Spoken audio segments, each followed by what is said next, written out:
మీరు 100 బిర్యానీలు తినుండొచ్చు గానీ, ఒక్కసారి ఈ దమ్ బిర్యానీ టేస్ట్ చూసారంటే మాత్రం ఫ్యాన్స్ అయిపోతారంతే. మసాలా ఘాటుకి మైండ్ బ్లాక్ అయిపోయి, మీ ఇంట్లో వాళ్ళంతా ప్లేట్ల మీద స్పూన్లతో దరువేసుకుంటూ తినేలా ధనాధనా చేసేద్దాం రండి. ముందుగా ఓ 2 కిలోల చికెన్ ముక్కల్ని తీసుకొని శుభ్రం చేసుకొని పక్కనెట్టుకోండి. ఇక సన్నగా నాజుగ్గా ఉండేలా మన ఈ ఉల్లిగడ్డలు సన్నగా తరుక్కొని నూనెలో ఇలా ఫ్రై చేసుకొని పెట్టుకోండి.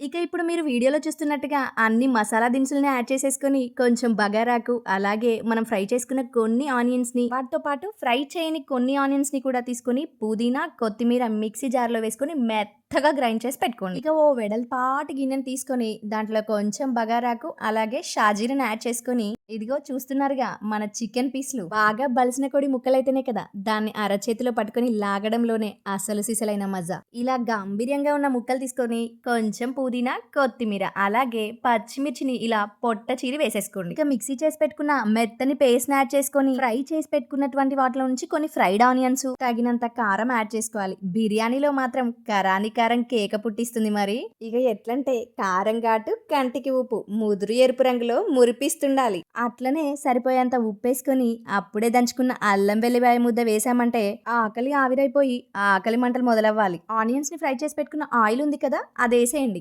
దీంతో పాటు కొంచెం నెయ్యి కూడా యాడ్ చేయండి. ఇక ఇప్పుడు మిలమిలలాడే మీగడ పెరుగు. ఆహా! పెరుగు వేయగానే చూస్తుంటే నోరు ఊరిపోతుంది అనుకో. దట్టించిన ఈ మసాలాలలో ముక్క మునిగేలా, లేపినా లేవనంతగా నిద్రపోయేలా మసాజ్ చేసి పడుకోబెట్టండి. చివరగా సరిపోయిందా లేదా ఒకసారి ఉప్పు చెక్ చేసుకొని దానిపైనుండి మీదిగా కొంచెం నీళ్లు జీలకరించేసి నూనె లేదా నెయ్యి సరిపోతాయన్నది ఒక్కసారి చెక్ చేసుకోండి. అప్పుడే కదా మరి మన మసాలా ముక్క లోపలికి వరకు వెళ్ళి జుర్రుకుంటే జ్యూసీలా మారాలి. ఇక ఇదంతా గిన్నెలోకి సమానంగా చేత్తో ఇలా అదుముకుంటూ పైనుంచి కొద్దిగా కొత్తిమీర, పుదీనా అలాగే మనం ఫ్రై చేసి పెట్టుకున్న ఆనియన్స్ని వేసేసి మూత పెట్టుకొని కుదిరితే 2 గంటలు, కుదరపోతే 1 గంట పాటు పక్కనెట్టేసేయండి. ఇక ఈలోపు ఒక పెద్ద ఎసరు సరిపోయేంత నీళ్లు పోసేసి అందులో బిర్యానీ దినుసులు, తగినంత ఉప్పు, కొద్దిగా నూనె లేదా నెయ్యి వేసేసి నీళ్లు మరిగినాక నానబెట్టుకున్న బియ్యం వేసేసి 70% ఉడికించుకోండి.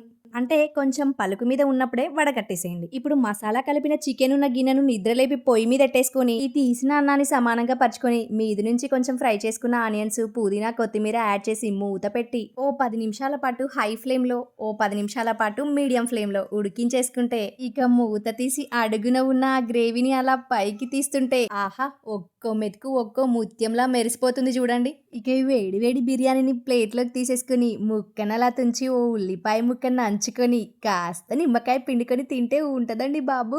మాటలు చాలా బిర్యానీ కావాలంటే సబ్స్క్రైబ్ చేసుకో.